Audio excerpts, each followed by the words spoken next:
Okay, everybody, things have gotten a lot worse overnight. And this might be the biggest U.S. attack on Iran since the war started back in February. So I want to go through everything kind of step by step. Now, first, the strikes themselves. U.S. Central Command had a long list of coastal targets inside Iran. Kish Island, Sirik, Qasem Island, Bashir, and Bandar Abbas, among others. And this is the third or fourth night in a row of American strikes now. So take a look at this footage that's coming in.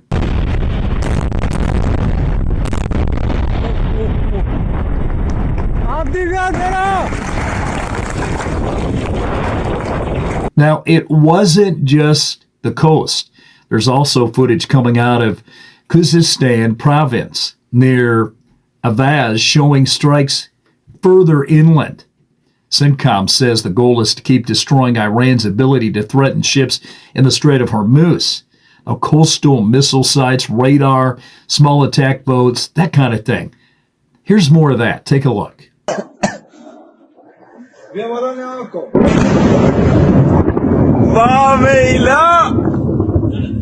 Now, Iran did not just sit there. Iran hit back, and they hit back hard.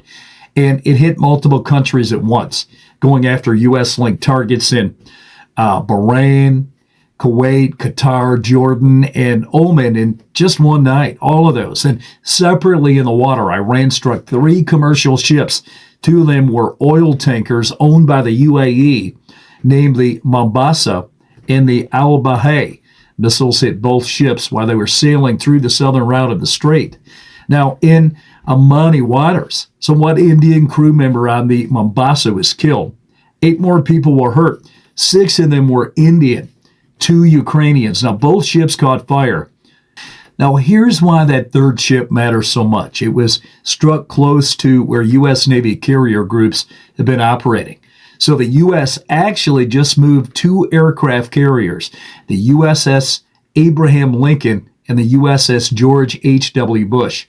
They moved them back into the Gulf of Oman just a few days ago, along with more than 20 other Navy ships. So when Iran hits a tanker that close to major U.S. Navy assets, that's not random. That reads like a message. We can reach you too if we want to. And Iran has said that much directly. A senior member of Iran's Supreme National Security Council said this week that any attack on Iran's infrastructure would get hit back, and specifically said Israel will not be spared from this response either. So this isn't just a U.S. and Iran story anymore. Israel is directly named as a target if things keep escalating. Now, here's something big that a lot of people are going to be talking about. President Trump posted that the U.S. will act as, in his words, the guardian of the Hormuz Strait, and that any ship that was U.S. protected through the strait will now be charged a 20% fee on their cargo, basically a toll paid to the United States for safe passage. The United Nations' own maritime organization came out and said there is no legal basis for charging countries to pass through an international strait. The U.S.-owned State Department said this, something almost identical just last month, that no country is allowed to charge these kind of fees. So now the U.S. is doing the exact thing it's told Iran couldn't do. Markets did not like that either. Oil prices spiked hard, with Brent crude jumping over 9% in just a single day. Its biggest one-day jump in years, closing above $83 a barrel. Yes, $83.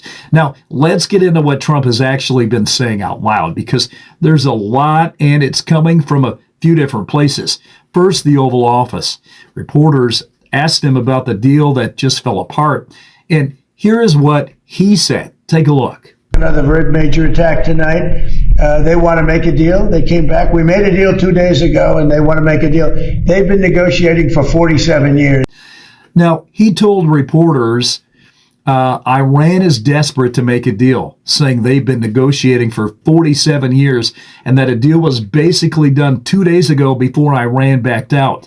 Then a reporter pushed him on the to the bigger picture, asking flat out whether the U.S. has now formally backed a war and what the legal basis is. Take a look at that exchange. Just on Iran, you have said now to Congress that we are back at war. How long do you expect this to take? And what's the legal basis? Take what? The war. Well, I think it's going very fast. We've demolished their military. We're hitting them very hard. We had a deal yesterday or the day before yesterday. It was all done. And then they broke up that deal immediately because they found out there was something in the deal they didn't like. And they're wired differently, and we're not going to put up with it. He didn't really answer the legal question directly. Instead, he kind of pivoted, insisting things are moving fast and that Iran's military has been mostly destroyed. Then he went further, saying he wants Gulf countries like Saudi Arabia, the UAE, Qatar, Bahrain, and others to reimburse the U.S. for, quote, protecting them on top of their 20% fee idea. Here's that part. They were involved because they're stone cold crazy. They are crazy. And we're not going to put it up. Yeah, I want to be reimbursed because we're protecting a very rich portion of the world. We're spending money. And so what we've done is we are going to be reimbursed for protection. We're protecting by the countries that we're helping. For instance, you look at the 5 countries. You have Saudi Arabia, you have UAE, you have Qatar, or Qatar as I always say, you have Qatar, Bahrain, and by the way, you have others. You have Kuwait, and you have others, and they will do very well. But we think it's appropriate that we don't need them. You know, we have more oil than any other country in the world. When you add Venezuela, which has been amazing, which has tremendous amounts of oil that we control, when you add Venezuela and everything else, we have more than 50% of the world's supply. We don't need it, but we need it from the standpoint of protecting allies, et cetera, including Israel, including Saudi Arabia, including Qatar, including UAE. We're protecting all of them, and we've done a very effective job. So, later, when asked if this is just the new normal for the American people, Trump compared it to Vietnam, saying the U.S. was in Vietnam for 19 years, and this is only 4 months in. So, in his view, that means things are actually going well.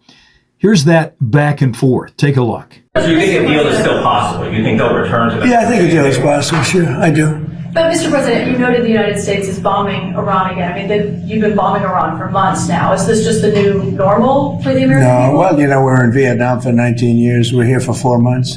So I think we've done a lot. We've knocked out their Navy in a period of 1 month. We knocked out their Air Force. Their Air Force is non-existent. We knocked out most of their missiles, most of their drones. We knocked out their drone manufacturing capability, about 92%. Their missile capability for manufacturing, we knocked out 89%. And they have a little capability, but they don't have any capability for us. This is almost a military skirmish. Now, with all of that being said, you have to get people that want to make something. We had a deal with them 2 days ago, and then they said, oh, we can't make that deal. We have to negotiate it further. And this is what they've done for 47 years. The difference is nobody negotiated like I do.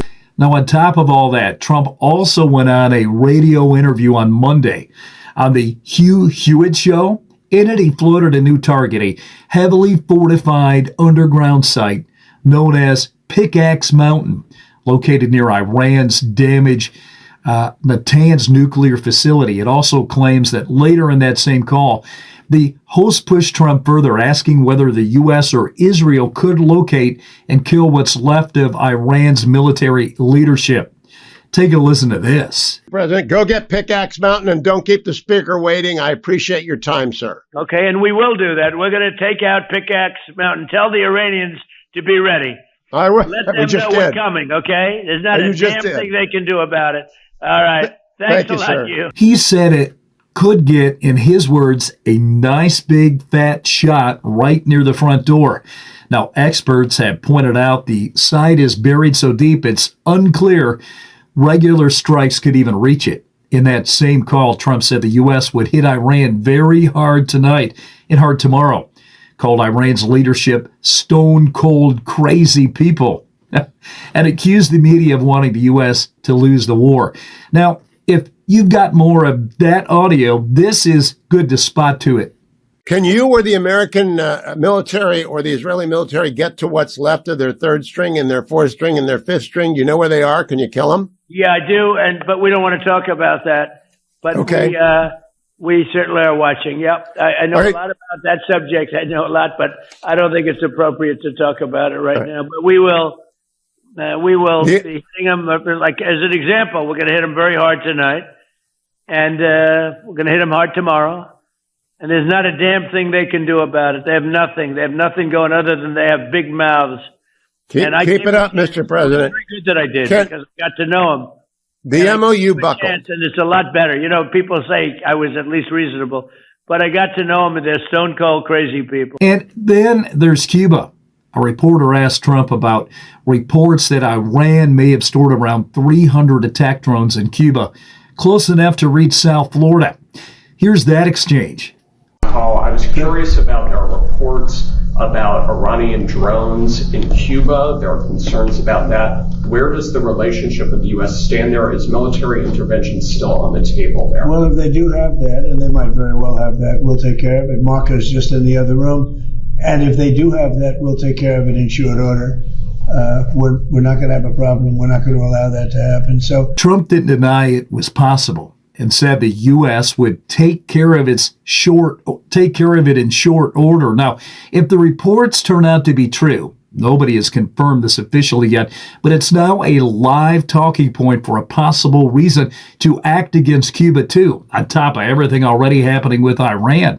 So here's where we're at. Strikes hitting 5 countries in one night. Tankers on fire with people dead. Trump literally trying to charge a toll on a strait he doesn't legally control. Oil prices jumping, a new target on the table in Iran's mountains, and now Cuba getting pulled into the conversation as well. This is spreading, not shrinking. We'll keep tracking this. Subscribe so you don't miss the next update. Let me know what you think in the comments. This is Triple M Media Network. Hey, thanks for watching.